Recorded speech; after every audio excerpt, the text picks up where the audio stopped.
Guys আমি চলে আসলাম আবার একটা মিনি ব্লগ নিয়ে। ভাবলাম এটা তোমাদের সাথে মিনি ব্লগেই শেয়ার করি, যেহেতু আমার কাছে ফোন চার্জার নেই। এত বড় ভিডিও আমি তোমাদের সাথে শেয়ার করতে পারবো না, যেহেতু এতটা রাস্তা আমি যাব।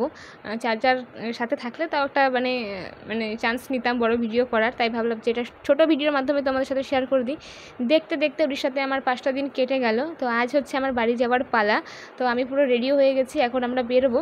আমার ট্রেন হচ্ছে এখান থেকে সন্ধ্যে 7:30টার সময়। জিজু আমাকে স্টেশন পর্যন্ত ছাড়তে যাবে, আর এখন আমরা বেরিয়েও পড়েছি। আমরা কিছুটা টাইম হাতে নিয়েই বেরিয়েছিলাম, কারণ এই স্টেশনটা দিদিদের রুম থেকে একটু দূরে। তাই ভাবলাম একটু টাইমটা হাতে নিয়েই বের হই। তো এখন আমরা যাচ্ছি স্টেশনের দিকে। আস্তে আস্তে প্রায় আমাদের ওই 6:40-42 মতন বেজে গেছিলো। তো এখন আমি ট্রেনের জন্য ওয়েট করব, আর ট্রেন আসবে আর চলে যাব বাড়িতে।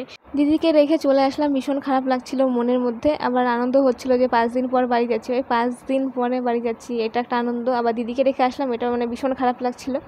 তো গাইস আজকে ভিডিওটাই পর্যন্তই। আমি বাড়ি যেতে থাকি আর তোমরা আমার চ্যানেলটা সাবস্ক্রাইব করতে থাকো। তো টাটা।